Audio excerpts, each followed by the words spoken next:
Okay, so we want to give us a little more room to work with the headlights, so we'll remove it. It's very simple to do. You just pull up on these tabs here until they come out. 2 of them. And then the headlight can slide right out. You can then pretty much just twist out the housing back here or unplug it, whichever you prefer, and do the same for the turn signal. Okay, so for the headlight, once again I just twisted this and pulled it out, and then I just unplugged the one here. Now there are 2 tabs on here, and a lot of them break. This one was already broken, so you just lift up on the tabs on both sides and then slide it out. So next you want to pull the wheel liner, and so you'll remove the cross point screw here and the cross point screw here. It's on the back side of the fender, and then you basically just push the whole wheel liner out that way.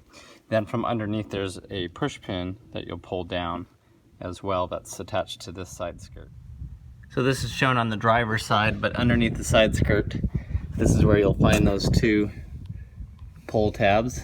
You can just put a pair of needle nose tweezers underneath them and pop them out. Next, from inside the bumper, you'll find 2 11mm nuts here. So break both of these loose. One there and one here. Next, using an 8mm socket, remove these 2 bolts here in the front. With the 2 tabs from below removed, you can pull the side skirt down, and then you can see it has kind of a little scissors type mechanism here that pinches as it goes in. So just pinch those from underneath and just try to get them pushed together, and then this would slide right out. Okay, now you have 2 more 8mm bolts right here holding the fender on. And be careful of these, sometimes they rust and break. So if you want to spray some of the liquid wrench on there or some lubricant, that's a good idea. Now come along and get all of the 8mm bolts that you can find here in the fender and release those. So next, open the door, and there's 2 8mm bolts in here that you'll have to get off.